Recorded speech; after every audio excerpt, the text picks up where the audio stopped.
Chapitre 221. Dans la maison de Zachée avec les convertis. Ils sont tous rassemblés dans une pièce vaste et dépouillée. Autrefois, certainement elle était belle. Maintenant, ce n'est plus qu'un grand local.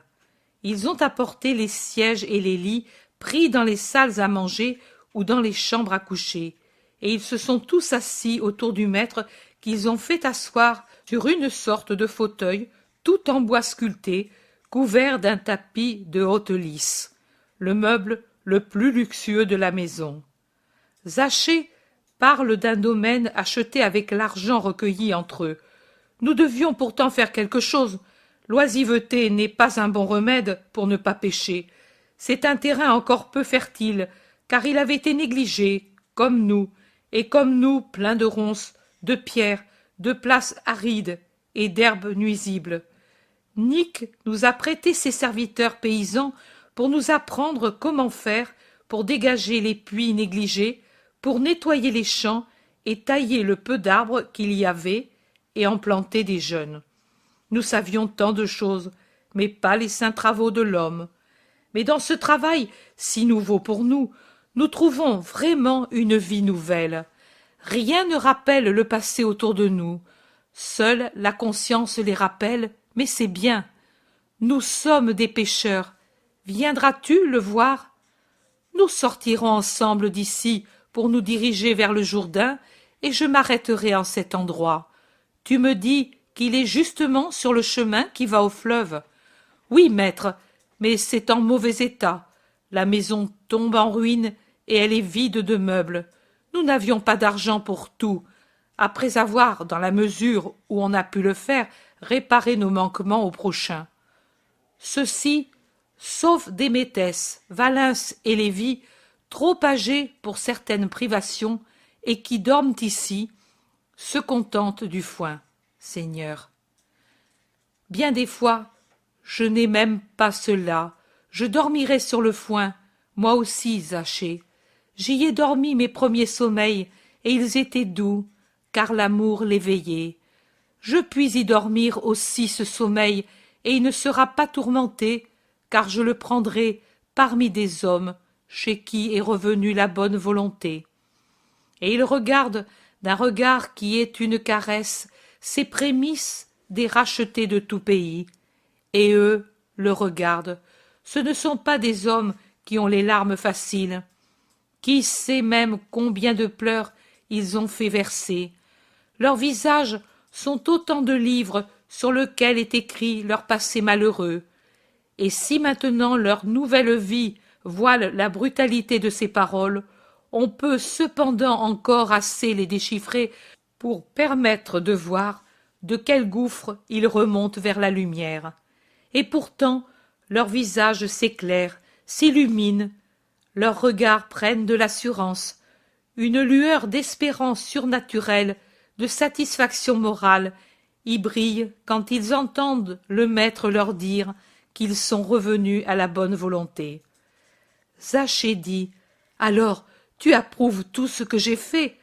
Vois, maître, j'avais dit ce jour-là, je te suivrai, et je voulais vraiment te suivre matériellement. Mais justement, ce soir-là, vint chez moi Déméthès pour une de celles, pour un de ces infâmes marchés, et il avait besoin d'argent. Il venait de Jérusalem, parce qu'on l'a dit sainte. Mais toute honte s'y trouve, et les premiers à vouloir cette honte, ce sont des gens qui ensuite nous lapident comme si nous étions lépreux. Mais ce sont nos péchés que je dois dire, et non les leurs.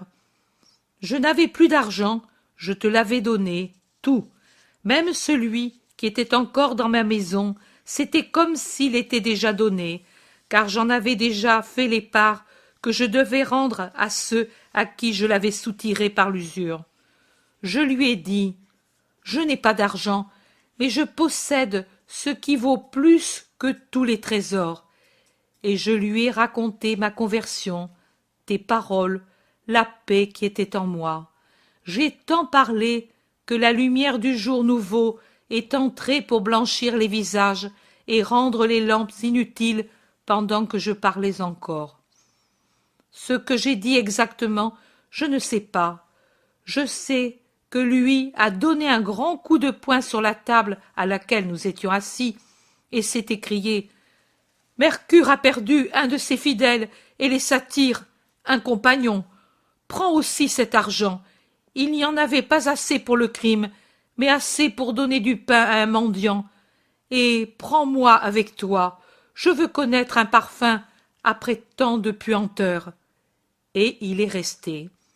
Nous sommes allés ensemble à Jérusalem, moi pour vendre des objets, lui pour se libérer de tout engagement. Et en revenant, j'ai dit, je n'avais pas prié au temple depuis si longtemps, avec le cœur pur et pacifié d'un enfant, je me suis dit à moi-même, est-ce que cela, ce n'est pas suivre le Maître, et peut-être le suivre mieux, de rester à Jéricho, où mes amis publicains, malheureux comme moi, tenanciers de tripots, ruffians, usuriers, surintendants de galériens et de forçats, d'esclaves, tortionnaires de toutes les misères, soldats sans loi ni pitié, noceurs pour oublier leurs remords dans l'ivresse, viennent me trouver pour employer leur argent maudit, ou me proposer des affaires, ou m'inviter à des banquets et autres souillures infâmes? La ville me méprise, les Hébreux me tiennent toujours pour pécheur, mais eux, non, eux sont comme moi, eux sont immondes, mais peuvent avoir en eux quelque chose qui les pousse au bien, et ils ne trouvent personne pour leur tendre une main secourable. Moi, je les ai aidés dans le mal. Peut-être ont-ils péché aussi à cause de mes conseils, de ce que je leur ai demandé parfois. J'ai le devoir de les aider pour venir au bien. De même que j'ai rendu à ceux à qui j'avais fait tort, de même que j'ai réparé pour mes concitoyens, de même je dois chercher à réparer avec eux. Et je suis resté ici. Ils sont venus, tantôt l'un, tantôt l'autre, de cette ville ou d'une autre, et je leur ai parlé. Ce ne sont pas tous qui ont été comme Démétès. Certains se sont enfuis après m'avoir méprisé. D'autres ont tergiversé. D'autres se sont arrêtés, mais après quelque temps sont retournés à leur enfer. Ceux-ci sont restés, et désormais je sens que je dois te suivre ainsi, que nous devons te suivre ainsi, pour lutter avec nous-mêmes, pour supporter les mépris du monde qui ne sait pas nous pardonner. Il ne nous manque pas les larmes du cœur quand nous voyons que le monde ne pardonne pas, quand les souvenirs nous reviennent. Et ils sont si nombreux et si pénibles. Chez certains, ils sont l'horrible Némésis qui nous reproche nos crimes et qui nous promet la vengeance outre-tombe, dit l'un d'eux. Ce sont les lamentations de ceux qui étaient épuisés et que j'ai frappés pour les faire travailler. Ce sont les malédictions de ceux que j'ai rendus esclaves après avoir pris par l'usure tout leur avoir. Ce sont les supplications des veuves et des orphelins qui ne pouvaient pas payer et auxquels j'ai confisqué, au nom de la loi, leurs dernières ressources. Ce sont les férocités accomplies dans les pays conquis sur des gens désarmés, terrorisés par la défaite. Ce sont les larmes de ma mère, de ma femme, de ma fille, mortes de privation, alors que je gaspillais tout en festin. Ce sont, ô pour moi, c'est le crime sans nom. Seigneur, moi je n'ai pas de sang sur les mains, je n'ai pas dérobé d'argent, je n'ai pas imposé de gabelles exagérées, d'intérêts usuraires, je n'ai pas frappé les vaincus, mais j'ai exploité toutes les misères. Je me suis enrichi sur les filles innocentes des vaincus, sur des orphelines, sur des femmes vendues pour un pain comme de la marchandise. J'ai fait le tour du monde pour saisir ces occasions derrière les armées, là où il y avait la disette, là où le débordement d'un fleuve avait enlevé toute nourriture, là où une épidémie avait laissé des jeunes vies sans protection, et j'en ai fait une marchandise, une infâme et pourtant innocente marchandise, infâme pour moi qui en tirais de l'argent, innocente car elle n'en connaissait pas encore l'horreur. Seigneur, j'ai sur les mains la virginité de fillettes déshonorées et l'honneur de jeunes épouses prises dans les villes conquises. Mes magasins et mes lupanars étaient célèbres. Seigneur, ne me maudis pas, maintenant que tu sais. Les apôtres se sont involontairement écartés du dernier qui a parlé. Jésus se lève et s'approche de lui. Il lui met la main sur l'épaule et lui dit « C'est vrai, ton crime est grand, tu as beaucoup à réparer, mais moi, la miséricorde, je te dis que même si tu étais le démon en personne, et si tu avais sur toi tous les crimes de la terre, si tu le veux, tu peux tout réparer et être pardonné par Dieu, par le Dieu vrai, grand et paternel. Si tu veux. Unis ta volonté à la mienne. Moi aussi, je veux que tu sois pardonné. Unis-toi à moi. Donne-moi ton pauvre esprit déshonoré, ruiné, couvert de cicatrices et avili, depuis que tu as quitté le péché. Je le mettrai dans mon cœur, là où je mets les plus grands pécheurs, et je l'emmènerai avec moi dans le sacrifice rédempteur. Le sang le plus saint, celui de mon cœur, le dernier sang de celui qui sera consumé pour les hommes, se répandra sur les plus grandes ruines et les régénérera. Pour le moment, aie l'espérance, une espérance plus grande que ton crime immense, dans la miséricorde de Dieu, car elle est sans borne, ô homme, pour qui sait se confier à elle. L'homme voudrait bien prendre et baiser cette main posée sur son épaule, si pâle et si décharnée sur son vêtement brun, et sur son épaule robuste. Mais il n'ose pas. Jésus comprend, et il lui présente la main en disant « Baise sa paume, homme. Je retrouverai ce baiser pour guérir une de mes tortures. Main baisée, main blessée. Baisée par amour, blessée par l'amour. Oh, si tous savaient baiser la grande victime, et qu'elle mourut dans son vêtement de plaie, en sachant que dans chacune se trouvent les baisers, les affections de tous les hommes rachetés. Et il tient la paume de sa main appuyée sur les lèvres rasées de l'homme dont, à cause de tout son ensemble, je dirais qu'il est romain. Il l'y tient jusqu'à ce que l'homme s'en détache comme rassasié, après avoir éteint la brûlure de ses remords en buvant la miséricorde du Seigneur dans le creux de la main divine. Jésus revient à sa place et, en passant, pose sa main sur la chevelure bouclée d'un tout jeune homme. Je lui donnerai à peine 20 ans, si encore il n'est pas plus jeune. Lui n'a jamais parlé. Il est certainement de race hébraïque. Jésus l'interroge. « Et toi, mon fils, tu ne dis rien à ton Sauveur ?» Le jeune homme lève la tête et le regarde. Ce regard est tout un discours. C'est une histoire de douleur, de haine, de repentir, d'amour. Jésus, un peu penché sur lui, les yeux dans les yeux du jeune, il lit quelque histoire muette et il dit « C'est pour cela que je t'ai appelé fils. Tu n'es plus seul. Pardonne à tous ceux de ton sang et aux étrangers, comme Dieu te pardonne, et aime l'amour qui t'a sauvé. Viens un moment avec moi. Je veux te dire un mot en particulier. » Le jeune homme se lève et le suit. Quand ils sont seuls, Jésus lui dit « Je veux te dire ceci, fils. » le Seigneur t'a beaucoup aimé, bien que cela n'apparaisse pas à un jugement superficiel. La vie t'a beaucoup éprouvé.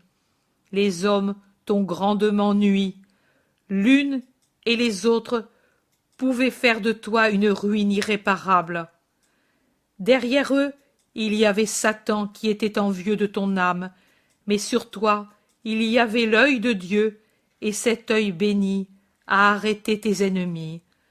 Son amour a envoyé Zachée sur ton sentier, et avec Zachée, moi qui te parle. Maintenant, moi qui te parle, je te dis que tu dois trouver dans cet amour tout ce que tu n'as pas eu.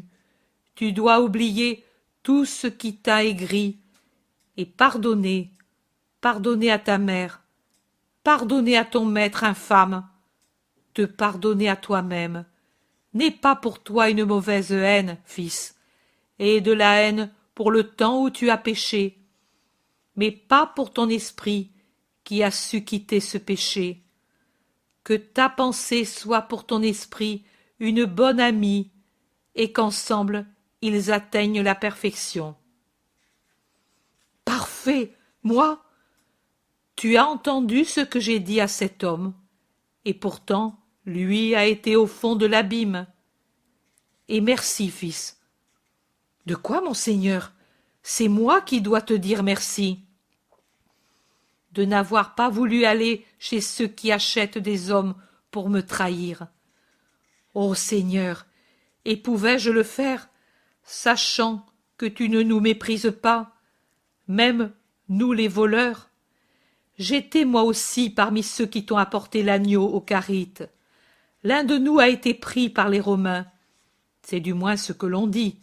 Ce qui est certain, c'est que bien avant des tabernacles, on ne l'a plus vu dans les refuges de voleurs. Cet homme-là m'a dit tes paroles dans une vallée près de Modine. Car moi, alors, je n'étais pas encore avec les voleurs. J'y suis allé à la fin du dernier Adar, et je les ai quittés au commencement d'Étanim. Mais je n'ai rien fait qui mérite ton merci. Tu étais bon, j'ai voulu être bon, et avertir un de tes amis. Puis-je l'appeler ainsi, Zachée? Oui, tu peux. Tous ceux qui m'aiment sont mes amis. Toi aussi tu l'es. Oh, j'ai voulu avertir pour que tu fasses attention à toi, mais un avertissement ne mérite pas un merci.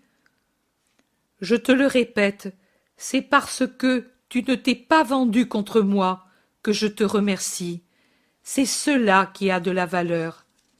Et l'avertissement, non? Mon fils, rien ne pourra empêcher la haine de m'assaillir. As-tu jamais vu un torrent qui déborde? Oui, j'étais près de Jabès Galaad, et j'ai vu la ruine produite par le fleuve sorti de son lit avant d'arriver au Jourdain. Et est-ce que quelque chose a pu arrêter les eaux? Non, elles ont tout couvert et ruiné, elles ont renversé jusqu'à des maisons. Ainsi en est-il de la haine, mais elle ne me renversera pas, j'en serai submergé, mais non détruit. Et à l'heure très amère, l'amour de celui qui n'a pas voulu haïr l'innocent sera mon réconfort, ma lumière dans les ténèbres de cette heure de ténèbres, ma douceur dans le calice de vin mélangé de fiel et de myrrhe. Toi, tu parles de toi comme si... C'est pour les voleurs, ce calice, pour celui qui va à la mort de la croix. Mais tu n'es pas un voleur, tu n'es pas coupable, tu es le Rédempteur. Donne-moi un baiser, fils. Il lui prend la tête dans ses mains et dépose un baiser sur son front, et puis il se penche pour recevoir le baiser du jeune homme. C'est un baiser timide qui effleure tout juste la joue décharnée. Et puis le jeune tombe en pleurant sur la poitrine de Jésus. Ne pleure pas, mon fils. Je suis sacrifié par l'amour, et c'est toujours un doux sacrifice, même si c'est un tourment pour la nature humaine. Il le tient dans ses bras jusqu'à ce qu'il ait fini de pleurer, et puis il revient en le tenant près de lui, par la main, à la place qu'avait Pierre auparavant. Jésus recommence à parler. Pendant que nous prenions notre nourriture, l'un d'entre vous, qui n'est pas d'Israël, a dit qu'il voulait demander une explication. Qu'il le fasse maintenant, parce que bientôt nous devrons retourner parmi les gens et ensuite nous quitter. C'est moi qui ai dit cela, mais plusieurs désirent le savoir. Zachée ne sait pas bien l'expliquer, ni non plus d'autres d'entre nous qui sont de ta religion. Nous l'avons demandé à tes disciples quand ils sont passés par ici, mais ils ne nous l'ont pas dit avec clarté. Que veux-tu donc savoir? Nous ne savions même pas que nous avions une âme, c'est-à-dire, nous au moins aurions dû le savoir, car nos anciens, mais nous ne lisions plus les anciens, nous étions des bêtes, et nous ne savions plus ce qu'est cette âme. Maintenant même, nous ne le savons pas. Qu'est-ce que l'âme? La raison, peut-être? Nous ne le croyons pas, parce que, dans ce cas, nous aurions été sans elle, et nous avons entendu dire que sans l'âme, il n'y a pas de vie. Qu'est donc l'âme que l'on nous dit incorporelle, que l'on nous dit immortelle, si ce n'est pas la raison? La pensée est incorporelle, mais elle n'est pas immortelle, car elle cesse avec notre vie. Même l'homme le plus sage ne pense plus après la mort. L'âme n'est pas la pensée, homme. L'âme, c'est l'esprit, le principe immatériel de la vie, le principe impalpable mais vrai, qui anime tout l'homme et dure après l'homme. C'est pour cela qu'elle est dite immortelle. C'est une chose tellement sublime que la pensée, même la plus puissante, n'est rien en comparaison. La pensée a une fin, mais l'âme, bien qu'elle ait un commencement, n'a pas de fin. Bienheureuse ou damnée, elle continue d'exister.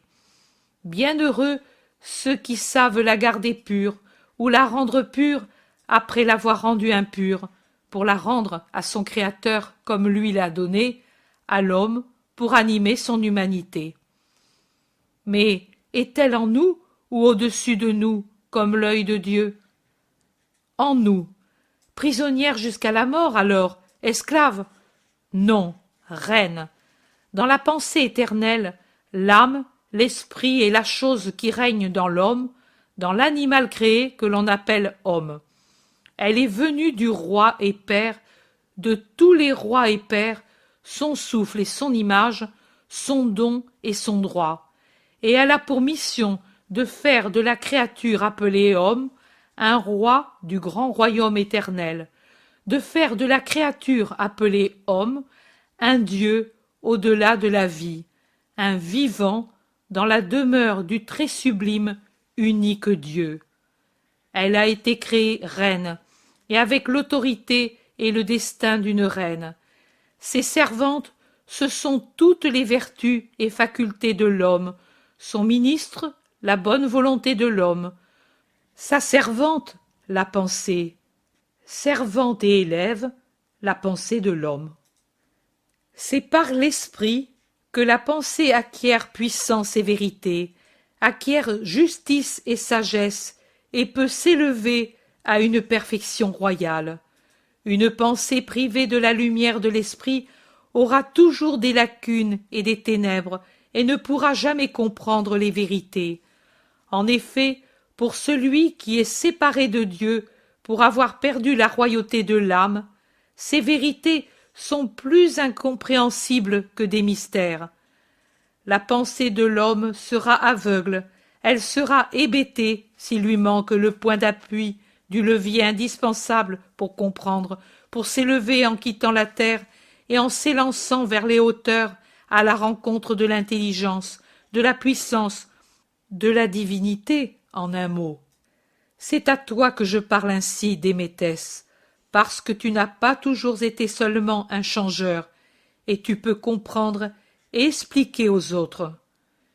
Tu es vraiment un voyant, maître. Non, je n'ai pas été seulement un changeur. Cela a même été le dernier degré de ma descente.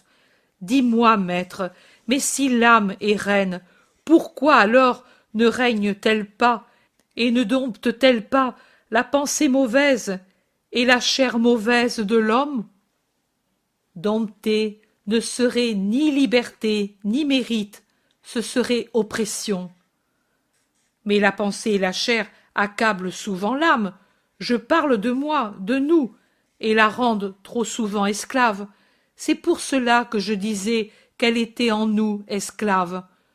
Comment Dieu peut-il permettre qu'une chose si sublime, tu l'as définie, souffle de Dieu et son image, soit avilie par ce qui est inférieur? La pensée divine était que l'âme ne connût pas l'esclavage. Mais oublies-tu l'ennemi de Dieu et de l'homme? Les esprits inférieurs vous sont connus, à vous aussi. Oui, et tous avec des désirs cruels. Pour mon compte, je puis dire, en me rappelant l'enfant que j'étais, que c'est seulement à ces esprits infernaux que je puis attribuer l'homme que je suis devenu, et que j'ai été jusqu'au seuil de la vieillesse. Maintenant, je retrouve l'enfant égaré d'alors. Mais pourrais-je me rendre assez enfant pour revenir à la pureté d'alors? La marche à rebours est-elle peut-être permise? Pas besoin de revenir en arrière. Tu ne pourrais le faire. Le temps écoulé ne revient plus. On ne peut le faire revenir et on ne peut y revenir. Mais ce n'est pas nécessaire. Jésus dit: certains d'entre vous sont de lieux où on connaît la théorie de l'école pythagoricienne. C'est une théorie erronée. Les âmes, une fois passé leur séjour sur la terre, ne reviennent plus jamais sur la terre dans aucun corps. Pas dans un animal, car il ne convient pas qu'une chose aussi surnaturelle qu'elle est habite dans une brute.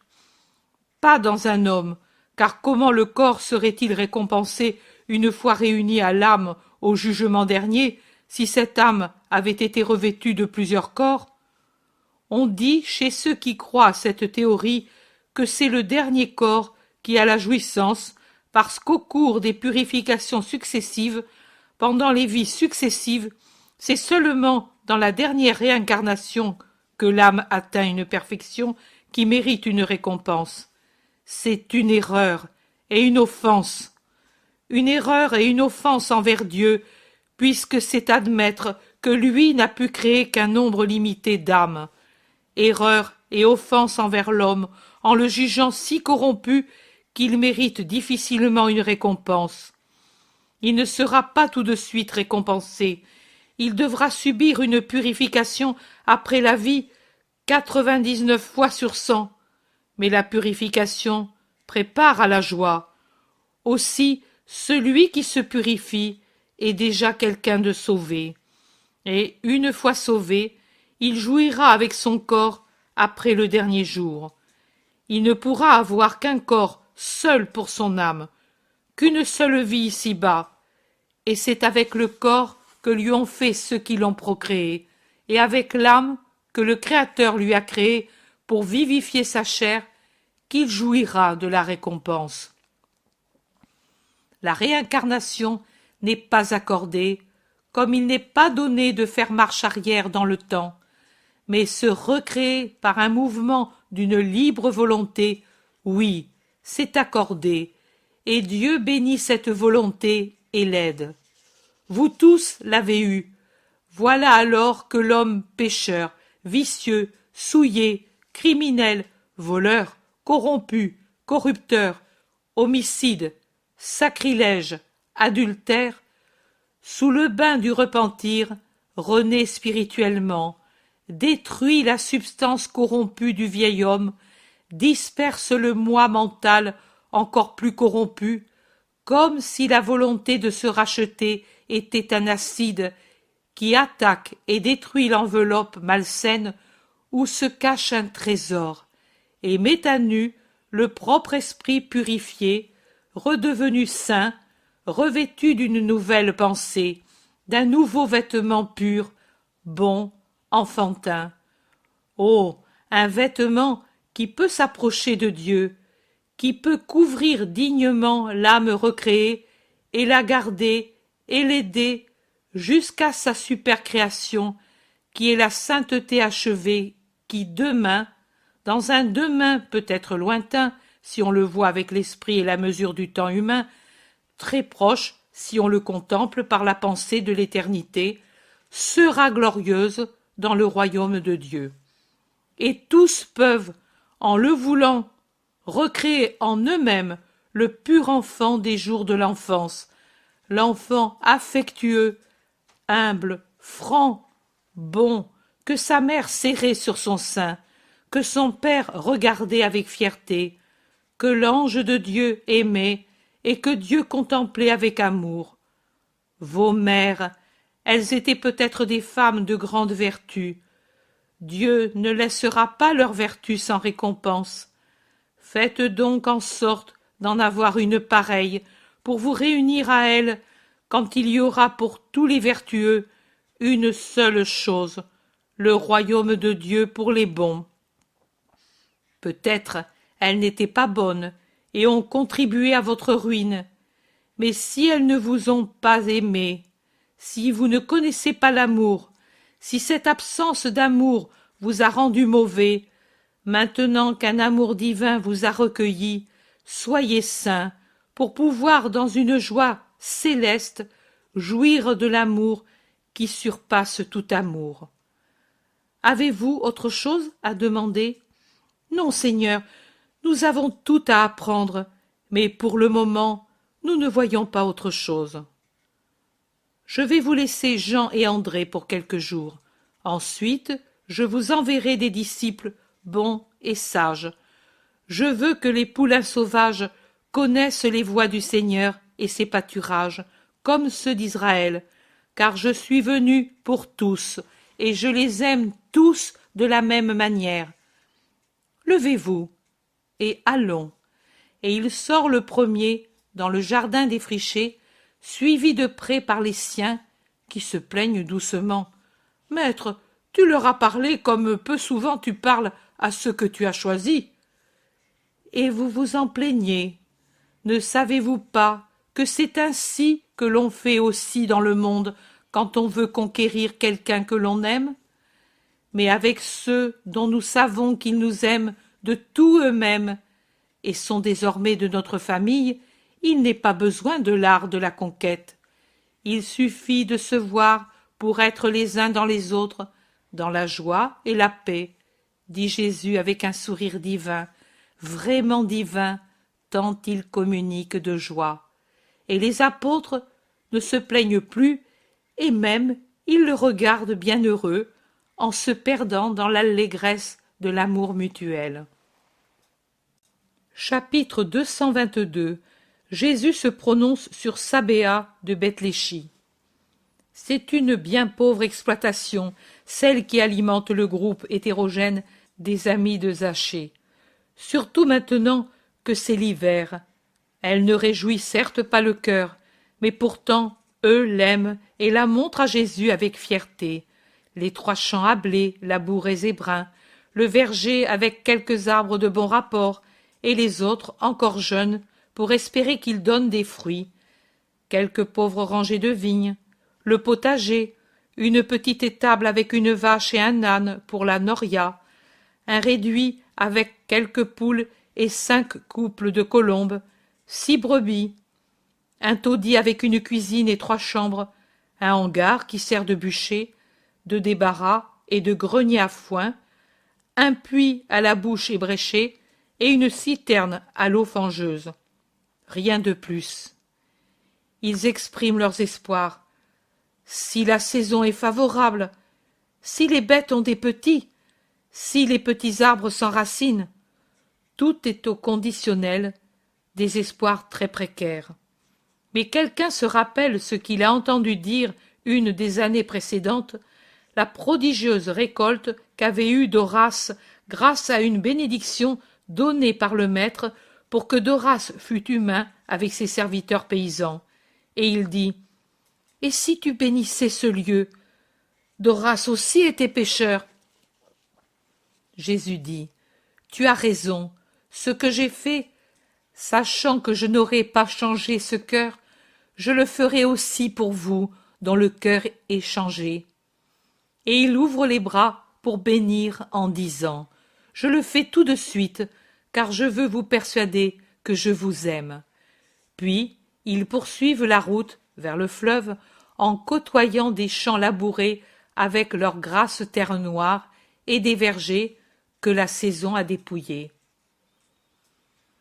Un détour, voilà quelques scribes qui s'avancent. « Paix à toi, maître, nous t'avons attendu ici pour te vénérer. »« Non, pour être sûr que je ne triche pas. Vous avez bien fait. Soyez persuadés que je n'ai pas eu manière de voir la femme, ni aucun de ceux qui sont avec elle. Vous, toi, étiez de garde à la maison de Zachée, et vous avez vu que personne de nous n'est sorti. Vous m'avez précédé sur le chemin, et vous avez vu que personne de nous n'est allé en avant. Vous avez sur le cœur de m'imposer des conditions pour l'entrevue avec cette femme, et je vous dis que je les accepte avant même que vous ne les exprimiez. Mais si tu ne les connais pas, n'est-il pas vrai que vous voulez les faire? C'est vrai. De même donc que je connais vos intentions, que vous seul connaissez, je sais aussi ce que vous allez me dire, et je vous dis que j'accepte ce que vous voulez me proposer, car cela servira à glorifier la vérité. Parlez.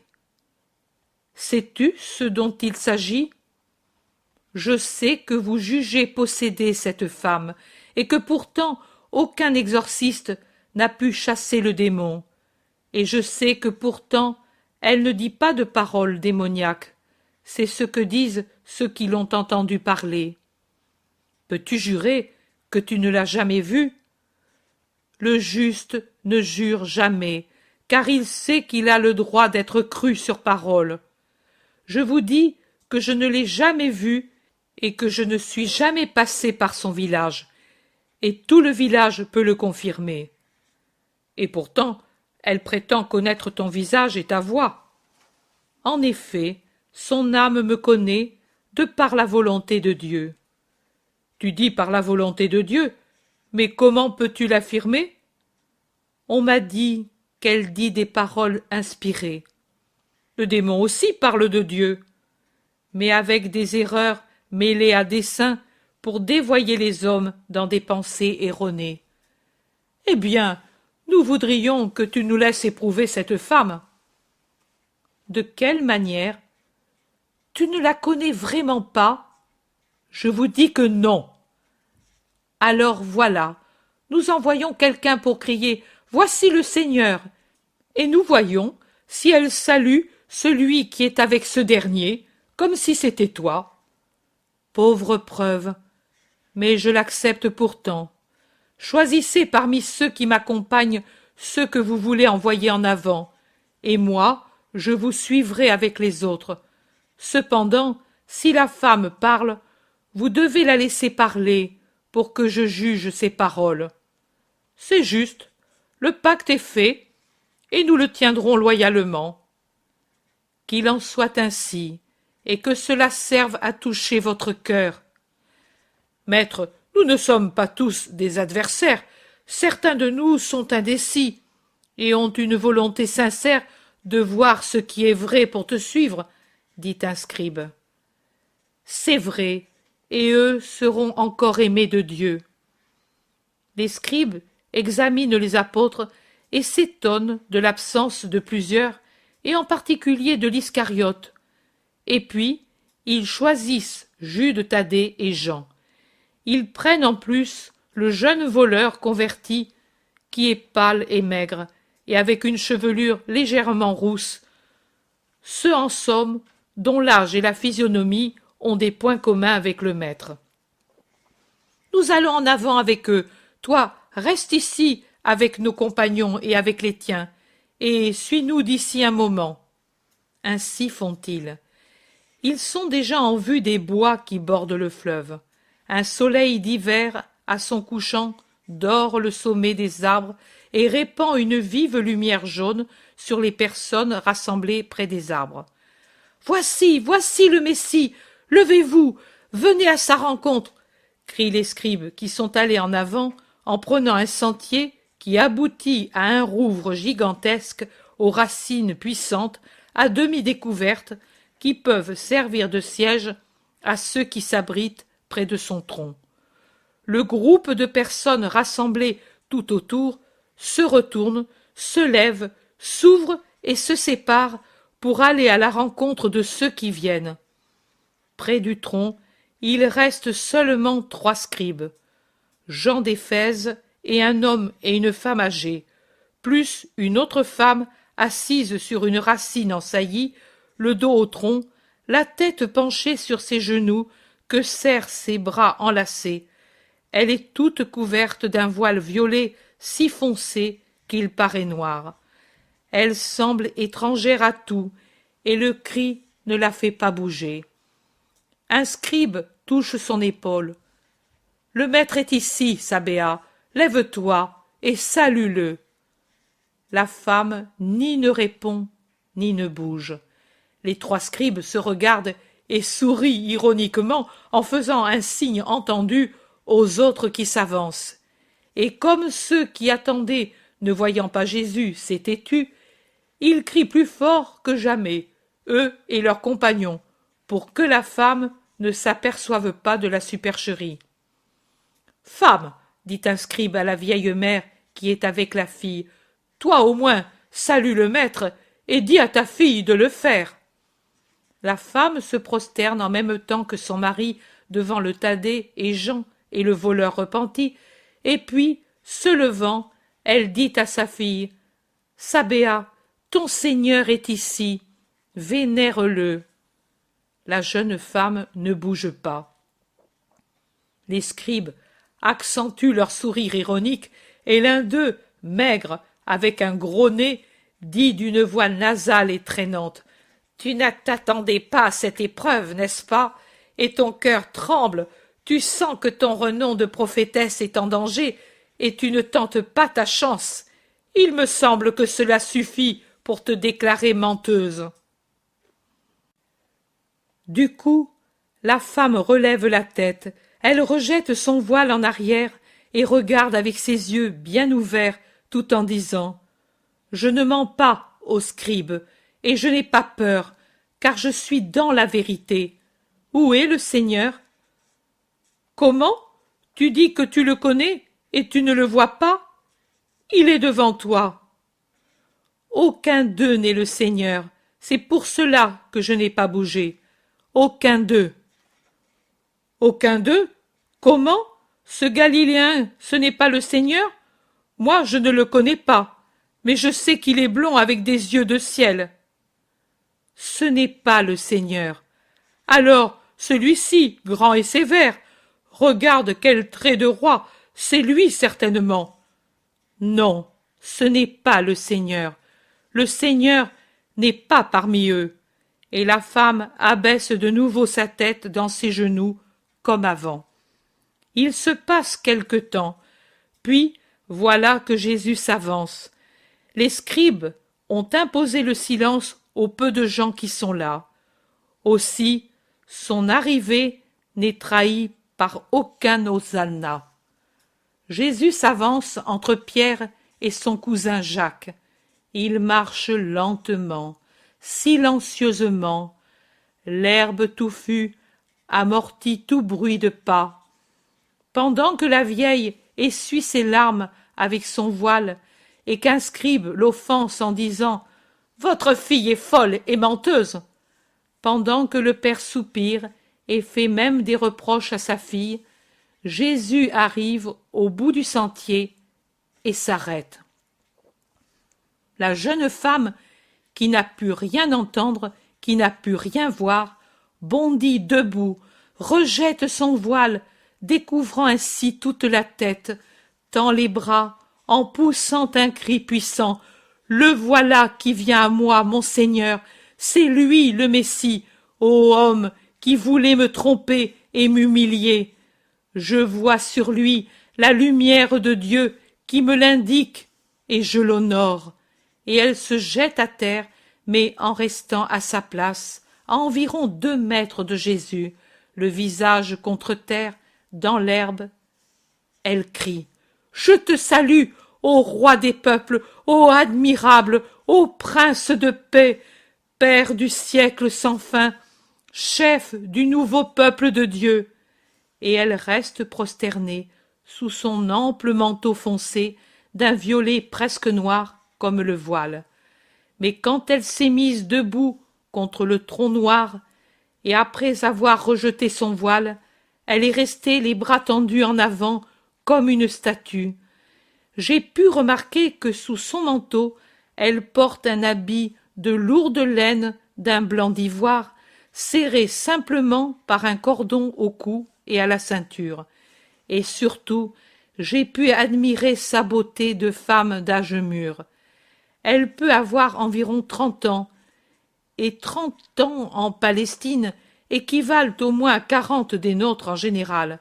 Si la très sainte Marie fait exception à cette règle, pour les autres femmes, la maturité vient de bonne heure, et surtout pour celles qui sont brunes de cheveux et de visage, et plantureuses comme celle-ci.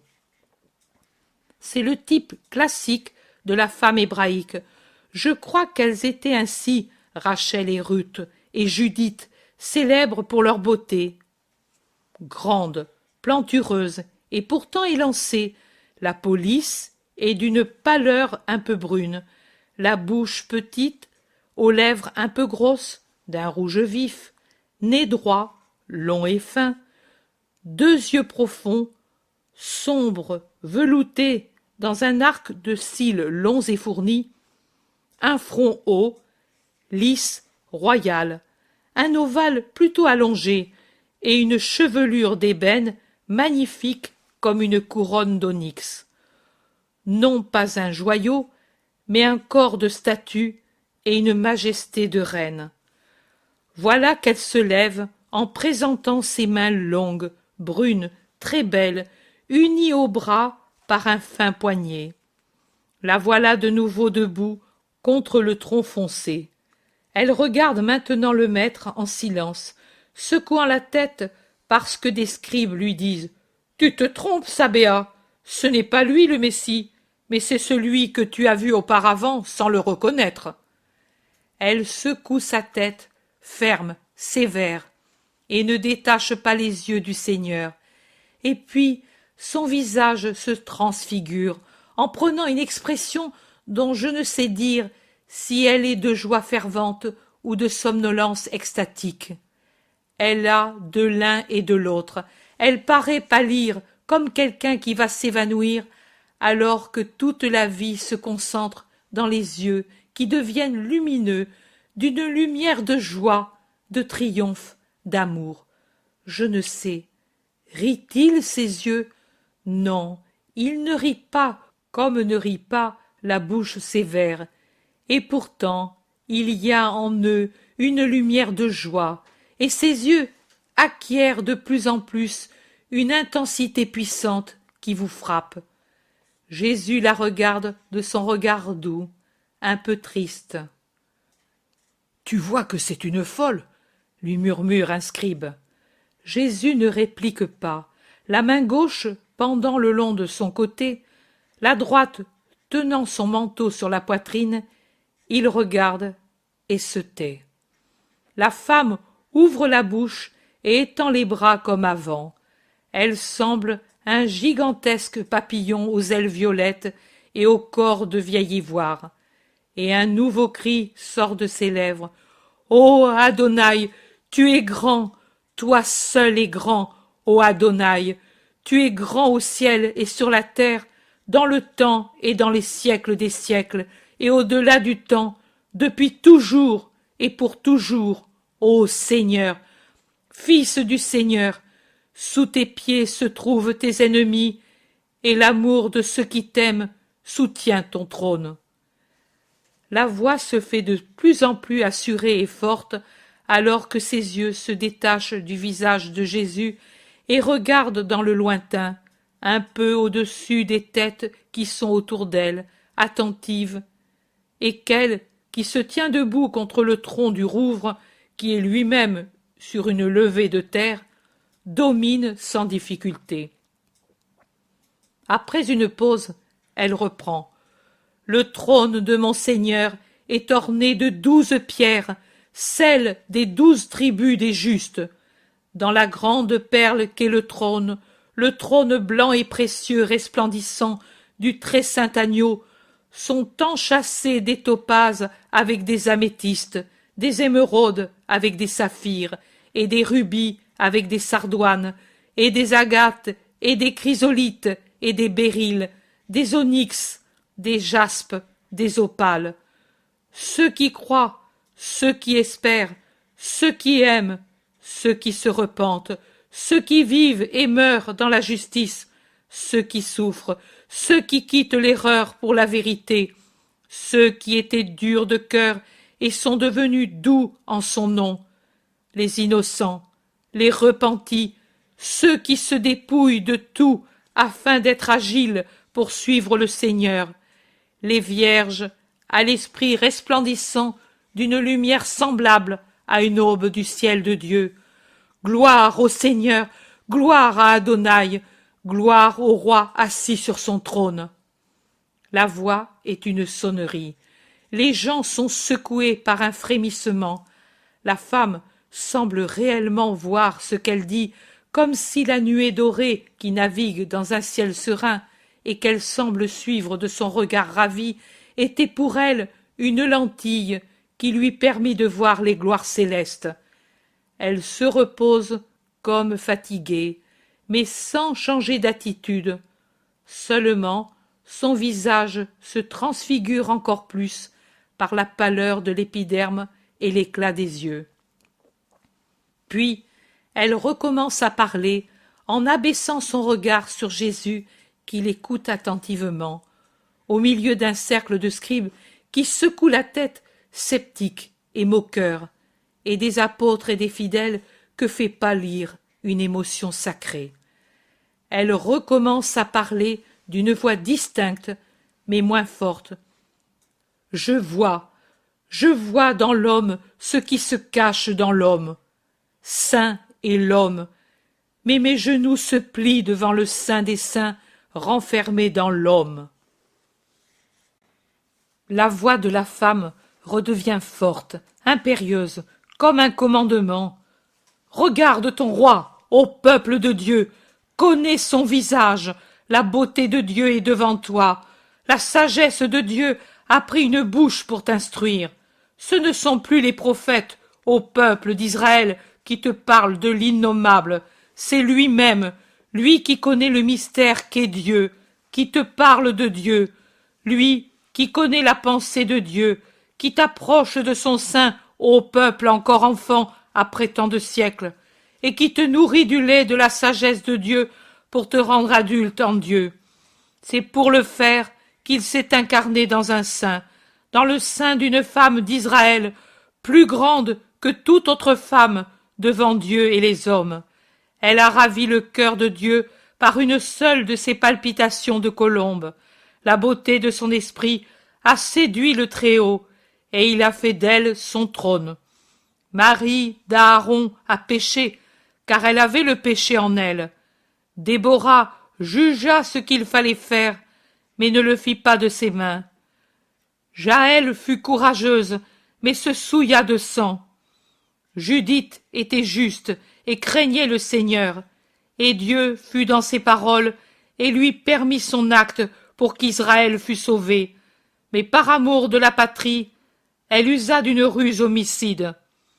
Mais la femme qu'il a engendrée surpasse ces femmes parce qu'elle est la servante parfaite de Dieu et qu'elle le sert sans péché. Toute pure, innocente et belle, c'est le bel astre de Dieu, de son lever à son coucher, toute belle, resplendissante et pure, pour être étoile et lune, lumière pour les hommes, afin qu'ils trouvent le Seigneur. Elle ne précède pas et ne suit pas l'arche sainte, comme Marie d'Aaron, car elle est elle-même l'arche. Sur l'eau trouble de la terre couverte par le déluge des fautes, elle glisse et sauve, car celui qui entre en elle trouve le Seigneur.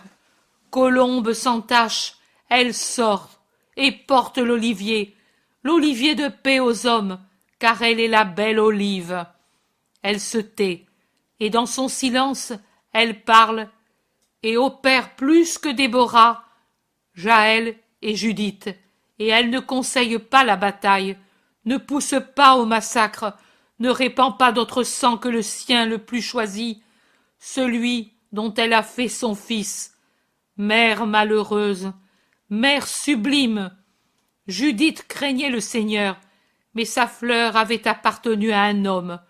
Mais elle, sa fleur inviolée, elle l'a donnée au Très-Haut, et le feu de Dieu est descendu dans le calice du suave lys, et un sein de femme a contenu et porté la puissance, la sagesse et l'amour de Dieu. Gloire à la femme, chantez, ô femmes d'Israël, ses louanges. La femme se tait, comme si sa voix était épuisée. En effet, je ne sais comment elle fait pour tenir ce ton si fort. Les scribes disent « Elle est folle, fais la taire, folle ou possédée, impose de s'en aller à l'esprit qui la tient. » Je ne puis, il n'y a que l'esprit de Dieu, et Dieu ne se chasse pas lui-même. Tu ne le fais pas parce qu'elle te loue, toi et ta mère, et cela charme ton orgueil. Scribe, réfléchis à ce que tu sais de moi, et tu verras que je ne connais pas l'orgueil. Et pourtant, seul un démon peut parler en elle pour célébrer ainsi une femme, la femme. Et qu'est-ce la femme en Israël et pour Israël? Et qu'est-elle sinon un péché aux yeux de Dieu? La séduite et la séductrice. S'il n'y avait pas la foi, on hésiterait à penser que la femme a une âme. Il lui est interdit de s'approcher du sein à cause de son impureté. Et elle dit que Dieu est descendu en elle, dit un autre scribe scandalisé, et ses compagnons lui font écho. Jésus dit sans regarder personne en face. Il semble se parler à lui-même. La femme écrasera la tête du serpent. La Vierge concevra et enfantera un fils qui sera appelé Emmanuel. Un germe sortira de la racine de Jessé, une fleur viendra de cette racine, et sur lui se reposera l'Esprit du Seigneur. Cette femme, ma mère, scribe, pour l'honneur de ta science, rappelle-toi et comprends les paroles du livre. Les scribes ne savent que répondre. Ces paroles, ils les ont dites 1000 fois, et dites comme vraies. Peuvent-ils maintenant les nier? Ils se taisent. Quelqu'un ordonne d'allumer des feux, car le froid se fait sentir près de la rive où court le vent du soir. On obéit, et des feux de branches flambent en cercle autour du groupe qui se serre. La lumière dansante du feu semble réveiller la femme qui s'était tue et qui restait les yeux fermés, comme recueillie en elle-même. Elle rouvre les yeux, se secoue. Elle regarde de nouveau Jésus et crie de nouveau. Adonai, Adonai, tu es grand, chantons au divin un cantique nouveau. Shalem, Shalem, Malchish. Paix, paix, ô roi à qui rien ne résiste. La femme se tait tout à coup. Elle tourne les yeux, pour la première fois depuis qu'elle parle, sur ceux qui entourent Jésus, et elle fixe les scribes comme si elle les voyait pour la première fois. Et, sans motif apparent, des larmes se forment dans ses grands yeux, et son visage devient triste et sans éclat. Elle parle à présent lentement et d'une voix profonde, comme quelqu'un qui parle de choses douloureuses. Non, il y en a qui te résistent. Ô peuple, écoute. Depuis ma douleur, ô peuple de Bethléchi, tu m'as entendu parler. Après des années de silence et de douleur, j'ai entendu et j'ai dit ce que j'entendais. Maintenant, je ne suis plus au milieu des verts bosquets de Bethléchi, vierge veuve qui trouve dans le Seigneur son unique paix. Je n'ai pas autour de moi mes seuls concitoyens pour leur dire « Craignons le Seigneur, car l'heure est arrivée d'être prêt à son appel. Faisons beau le vêtement de notre cœur pour ne pas être indignes en sa présence. Saignons-nous de force, car l'heure du Christ est l'heure de l'épreuve. Purifions-nous comme des hosties pour l'autel, pour pouvoir être accueillis par celui qui l'envoie. Que celui qui est bon devienne meilleur, que celui qui est orgueilleux devienne humble, que celui qui souffre de la luxure se dépouille de sa chair pour pouvoir suivre l'agneau. Que l'avare devienne généreux, car Dieu nous comble dans son Messie, et que chacun pratique la justice afin de pouvoir appartenir au peuple du béni qui vient. Maintenant je parle devant lui, et devant ceux qui croient en lui, et aussi devant ceux qui ne croient pas et qui se moquent du Saint, et de ceux qui parlent et croient en son nom et en lui. Mais je n'ai pas peur. Vous dites que je suis folle. Vous dites qu'en moi parle un démon. Je sais que vous pourriez me faire lapider comme blasphématrice. Je sais que ce que je vous dirai vous paraîtra insulte et blasphème, et que vous me haïrez. Mais je n'ai pas peur. La dernière, peut-être, des voix qui parlent de lui avant sa manifestation, j'aurai peut-être le sort de plusieurs autres voix, et je n'ai pas peur. Trop long est l'exil dans le froid et la solitude de la terre pour qui pense au sein d'Abraham et au royaume de Dieu que le Christ nous ouvre, plus saint que le saint d'Abraham. Sabéa de Carmel, de la descendance d'Aaron, ne craint pas la mort, mais elle craint le Seigneur. Et elle parle quand il la fait parler, pour ne pas désobéir à sa volonté, et elle dit la vérité, car elle parle de Dieu avec les paroles que Dieu lui donne.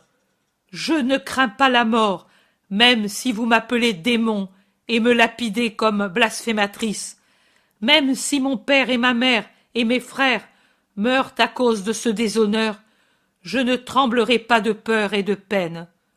Je sais que le démon n'est pas en moi, car en moi se tait tout foyer mauvais, et Bethléchi tout entière le sait. Je sais que les pierres ne pourront arrêter mon chant plus longtemps que la durée d'une respiration, et qu'ensuite je pourrai chanter plus librement au-delà de la terre. Je sais que Dieu réconfortera la douleur de ceux de mon sang, et elle sera courte. Alors qu'éternelle sera ensuite leur joie de parents martyrs, d'une martyre. Je ne crains pas votre mort, mais celle qui me viendrait de Dieu si je n'obéissais pas.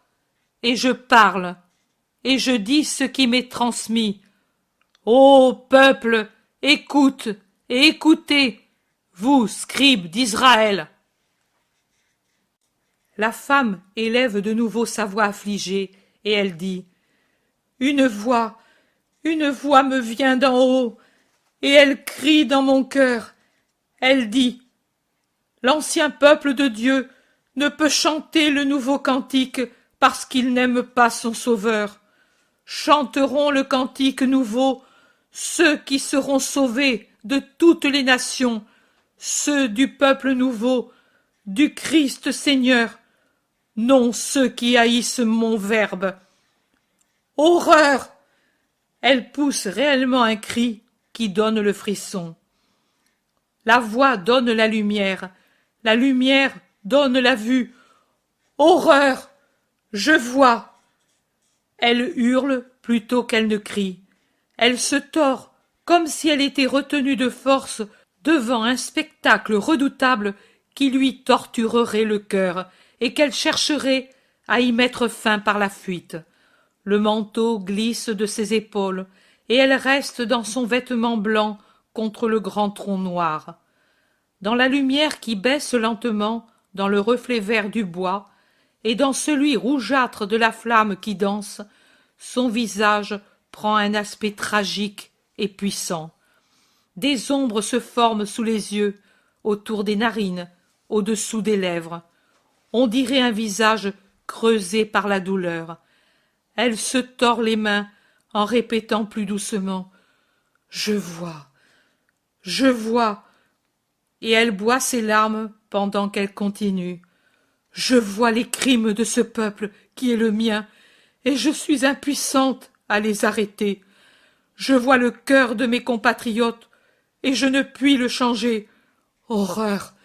Horreur! Satan a quitté son séjour, et il est venu demeurer dans leur cœur. Fais la terre, commande les scribes à Jésus. Vous avez promis de la laisser parler, répond Jésus. La femme continue. Visage contre terre, dans la boue, ô Israël qui sait encore aimer le Seigneur, couvre-toi de cendres, revêt le cilice, pour toi, pour eux, Jérusalem, Jérusalem, sauve-toi. Je vois une ville qui entre en tumulte pour demander un crime. J'entends les cris de ceux qui, haineux, appellent un sang sur eux. Je vois qu'on élève la victime dans la Pâque de sang, et ce sang qui coule, et ce sang qui crie plus que le sang d'Abel, alors que s'ouvrent les cieux, et que la terre tremble, et que le soleil s'obscurcit. Et ce sang ne crie pas vengeance, mais demande la pitié pour son peuple qui le tue. Pitié pour nous, Jérusalem, convertis-toi. Ce sang, un fleuve qui lave le monde en guérissant tout mal, en effaçant toute faute. Mais pour nous d'Israël, ce sang, c'est du feu. Pour nous, c'est le scalpel qui écrit sur les fils de Jacob le nom de déicide et la malédiction de Dieu. Jérusalem, aie pitié de toi-même et de nous. Mais fais la terre, nous te l'ordonnons, crient les scribes, pendant que la femme sanglote en se couvrant le visage. Je ne puis imposer à la vérité de se taire. Vérité, vérité, c'est une folle qui délire. Quel maître es-tu si tu prends pour vérité les paroles d'une femme qui délire? Et quel messie es-tu si tu ne sais pas faire taire une femme? Et quel prophète es-tu si tu ne sais pas mettre en fuite le démon? Et pourtant, d'autrefois, tu l'as fait. Il l'a fait, oui, mais maintenant, cela ne lui convient pas. C'est un jeu bien combiné pour effrayer les foules. Et j'aurais choisi cette heure, ce lieu et cette poignée d'hommes pour le faire, quand je pouvais le faire à Jéricho, quand j'ai eu 5000 personnes et davantage qui m'ont suivi et entouré plusieurs fois, quand l'enceinte du temple a été trop petite pour accueillir tous ceux qui voulaient m'entendre. Et est-ce que peut-être le démon peut dire des paroles de sagesse? Qui de vous, en conscience, peut dire qu'une parole erronée est sortie de ses lèvres? Ne résonnent-elles pas sur ses lèvres, avec une voix de femme, les terribles paroles des prophètes? N'entendez-vous pas le hurlement de Jérémie et les pleurs d'Isaïe et des autres prophètes? N'entendez-vous pas la voix de Dieu à travers la créature, la voix qui cherche à se faire accueillir pour votre bien? Moi, Vous ne m'écoutez pas. Je parle, vous pouvez le penser, en ma faveur, mais elle, qui m'est inconnue, quelle faveur espère-t-elle de ces paroles? Qu'en aura-t-elle, sinon votre mépris, vos menaces, peut-être votre vengeance? Non, je ne lui impose pas silence, et même pour que ces quelques personnes l'entendent, et pour que vous aussi vous l'entendiez et puissiez vous repentir, je lui ordonne, parle, parle, je te le dis, au nom du Seigneur. Maintenant, c'est Jésus qui en impose. C'est le Christ puissant des heures de miracle, aux grands yeux magnétiques dans leur splendeur d'étoiles bleues, que la flamme d'un brasier allumé entre la femme et lui avive encore davantage.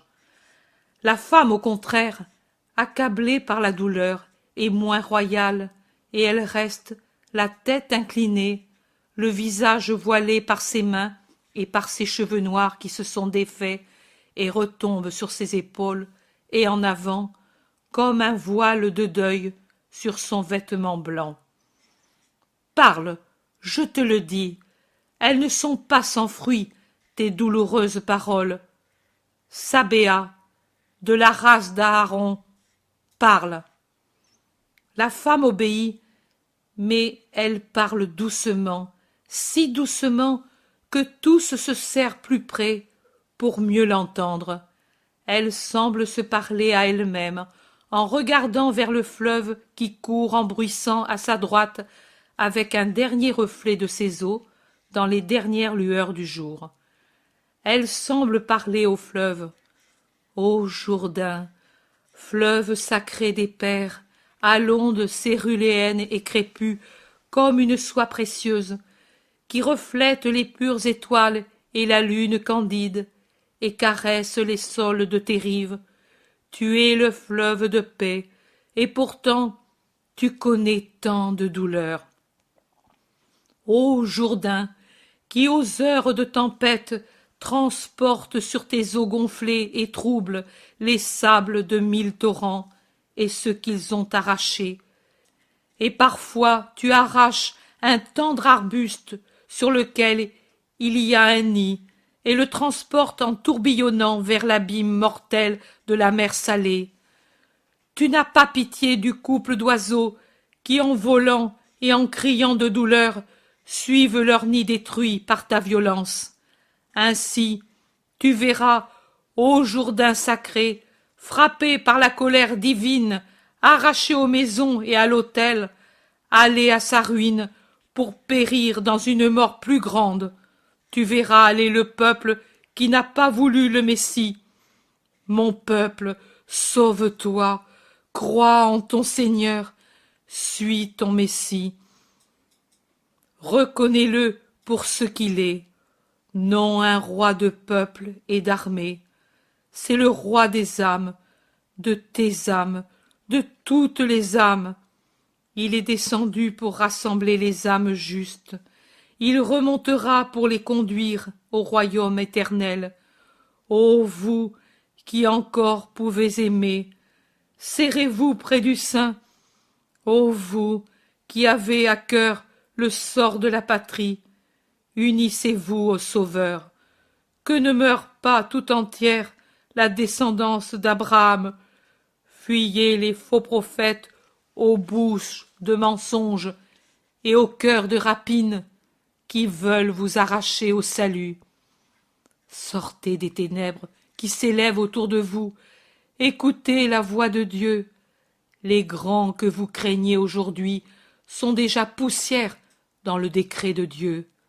Il n'y a qu'un seul vivant. Les lieux où ils règnent et d'où ils oppriment sont déjà des ruines. Un seul dure.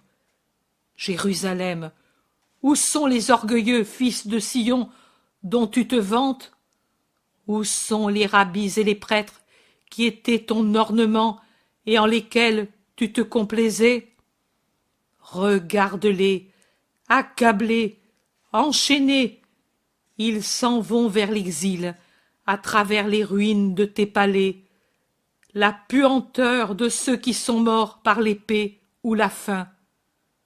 Elle est sur toi, la fureur de Dieu, ô Jérusalem, qui repousse ton Christ et le frappe au visage et au cœur. Toute beauté est détruite en toi, toute espérance est morte pour toi. Le temple et l'autel sont profanés. Fais la terre, elle blasphème, fais la terre, nous te le disons. L'éphod est arraché, il ne sert plus. Tu es coupable si tu ne lui imposes pas silence. Car il ne règne plus, il y en a un autre, un pontife éternel, et il est saint et envoyé par Dieu, roi et prêtre pour l'éternité, par celui qui prend comme siennes les offenses faites au Christ et en exerce les vengeances. Un autre pontife, le vrai, le saint, oint par Dieu et par son sacrifice, à la place de ceux sur le front desquels la tiare est un déshonneur, car elle couvre des pensées d'horreur. Tais-toi, maudite, tais-toi, ou nous te frappons. Et les scribes l'amènent rudement, mais elle ne semble ne pas sentir. Le peuple proteste violemment. Laissez-la parler, vous qui parlez tant. Elle dit la vérité. C'est ainsi, il n'y a plus de sainteté parmi vous. Un seul est le saint, et vous le tourmentez. Les scribes jugent prudent de se taire, et la femme poursuit de sa voix lasse et dolente. Il était venu t'apporter la paix, et tu lui as fait la guerre, le salut, et tu l'as méprisé, l'amour, et tu l'as haï, le miracle, et tu l'as appelé démon. Ses mains ont guéri tes malades, et tu les as transpercés. Il t'a porté la lumière, et tu as couvert de crachats et d'ordures son visage. Il t'a porté la vie, et tu lui as donné la mort. Israël, pleure ton erreur, et ne t'en prends pas au Seigneur, alors que tu vas vers ton exil. Un exil qui n'aura pas de fin, comme ceux d'autrefois. Tu parcourras toute la terre, Israël, mais comme un peuple vaincu et maudit, poursuivi par la voix de Dieu et par les mêmes paroles dites à Caïn. Et tu ne pourras revenir ici reconstruire un nid solide, si ce n'est quand tu reconnaîtras avec les autres peuples que lui est Jésus, le Christ, le Seigneur, Fils du Seigneur. La voix de la femme est blanche de peine et de fatigue, lasse comme la voix de quelqu'un qui meurt. Mais elle ne se tait pas encore, au contraire, elle se ranime pour un dernier commandement. À terre, peuple qui sait encore aimer, couvre-toi de cendres, revêt-toi d'un cilice. La fureur de Dieu est suspendue sur nous, comme un nuage chargé de grêle et d'éclairs sur un champ maudit. La femme tombe à genoux, les bras tendus vers Jésus, et elle crie « Paix, paix, ô roi de justice et de paix, paix, ô Adonai grand et puissant, auquel le Père lui-même ne résiste pas. Implore pour nous la paix, par ton nom, ô Jésus, Sauveur et Messie, Rédempteur et Roi, et Dieu 3 fois saint. » Et elle s'abat, secouée par des sanglots, le visage sur l'herbe.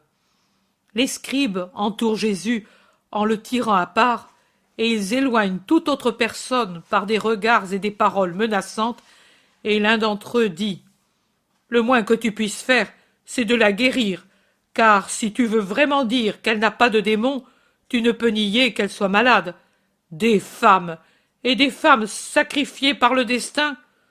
Leur vitalité doit bien s'épancher quelque part, et elles divaguent, et elles voient des choses irréelles, et surtout elles te voient, toi qui es jeune et beau, et tais-toi, bouche de serpent, Toi-même, tu ne crois pas à ce que tu dis, décoche Jésus d'un air impérieux qui coupe la parole sur les lèvres du scribe maigre au gros nez qui, au commencement, avait bafoué la femme comme fausse prophétesse. N'offensons pas le maître, nous l'avons choisi comme juge d'un cas que nous n'arrivions pas à juger, dit un autre scribe. C'est celui qui, allé à la rencontre de Jésus sur la route avec les autres, a dit à Jésus que tous les scribes ne lui sont pas opposés, mais que certains l'observent aussi pour juger et avec une volonté sincère de le suivre s'il le juge Dieu. Mais tais-toi, Joël, dit Alamoth, fils de Abia. Seul un avorton comme toi peut dire ces paroles, lui disent méchamment les autres. Le scribe devient congestionné sous l'insulte, mais il se domine et répond avec dignité. Si la nature n'a pas favorisé ma personne, cela n'a pas amputé mon intelligence. Au contraire, en m'enlevant beaucoup de plaisir, elle a fait de moi un homme sage, et si vous étiez saint, vous n'humilierez pas l'homme, mais vous respecteriez le sage. Bien, parlons de ce qui nous préoccupe.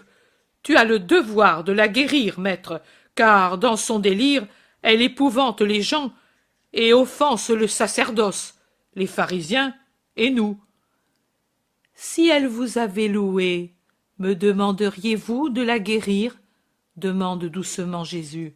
Non, car cela servirait à rendre les gens respectueux envers nous, ce peuple capricieux qui nous hait en son cœur et nous méprise quand il le peut, répond un scribe, sans s'apercevoir qu'il tombe dans un piège. Mais ne serait-elle pas encore une malade? N'aurais-je pas le devoir de la guérir? Demande encore doucement Jésus. Il semble un écolier qui demande à son maître ce qu'il doit faire, et les scribes, aveuglés par l'orgueil, ne comprennent pas qu'ils sont en train de se trahir. En ce cas, non, au contraire, la laisser à son délire, faire tout ce qui est possible pour que les gens la croient prophétesse, l'honorer, l'indiquer. Mais si c'étaient des choses qui ne seraient pas vraies, oh, maître, une fois enlevé ce qu'elle dit contre nous, le reste serait très utile pour relever la fierté d'Israël contre le Romain, à rabaisser l'orgueil du peuple envers nous. Mais on ne pourrait lui dire « Parle ainsi, mais ne dis pas cela » dit fermement Jésus. Et pourquoi? Parce que celui qui délire parle sans savoir ce qu'il dit. Oh, avec de l'argent et quelques menaces, on obtiendrait tout, on contrôlait aussi les prophètes. Je ne suis pas au courant, en vérité, et c'est que tu ne sais pas lire entre les lignes et que tout n'a pas été laissé par écrit. Mais l'esprit prophétique ne connaît pas d'influence extérieure aux scribes. Il vient de Dieu, et Dieu ne s'achète pas, et on ne l'effraie pas, dit Jésus en changeant de ton. C'est le commencement de sa contre-attaque. Mais elle n'est pas une prophétesse, ce n'est plus le temps des prophètes. Ce n'est plus le temps des prophètes? Et pourquoi? Parce que nous ne les méritons pas. Nous sommes trop corrompus. Vraiment?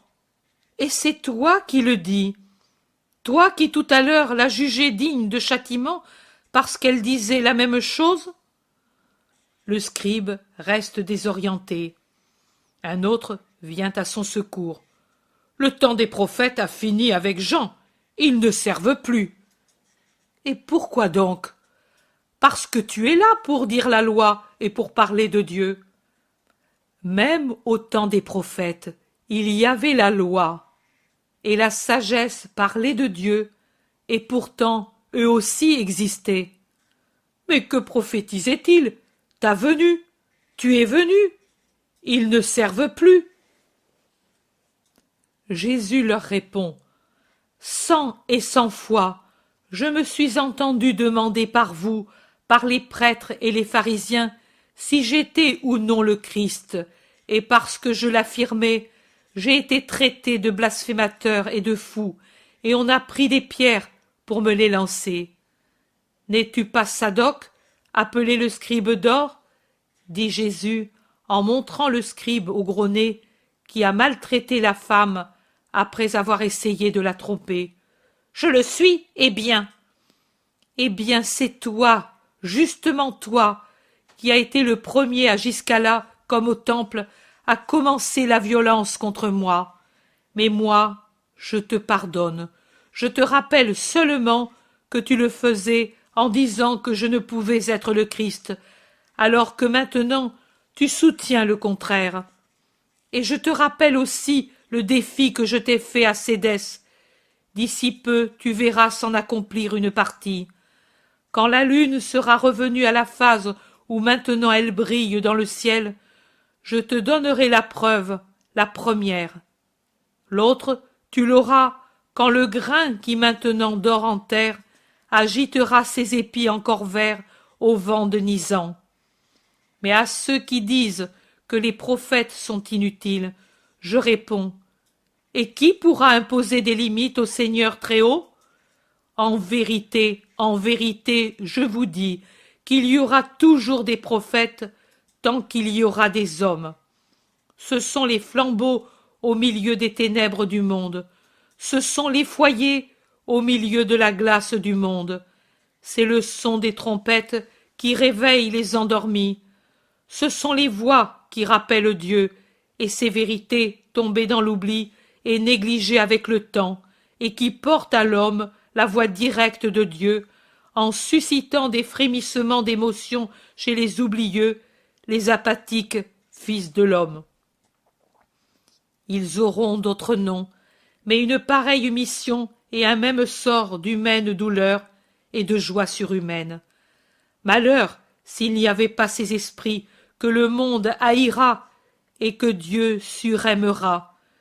Malheur s'il n'y en avait pas pour souffrir et pardonner, aimer et travailler dans l'obéissance au Seigneur.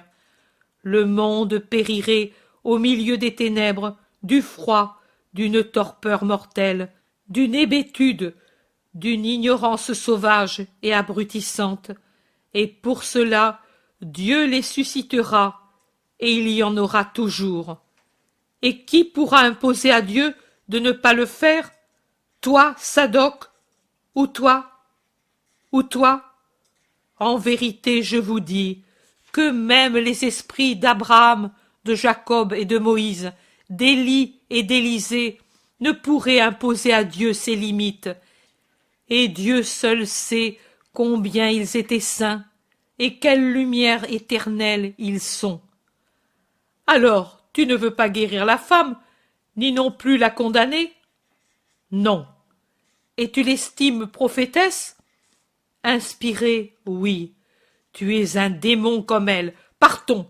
Il ne convient pas de perdre d'autre temps avec des démons, dit Sadoc en bousculant le Christ comme un faquin pour l'écarter. Un grand nombre le suivent.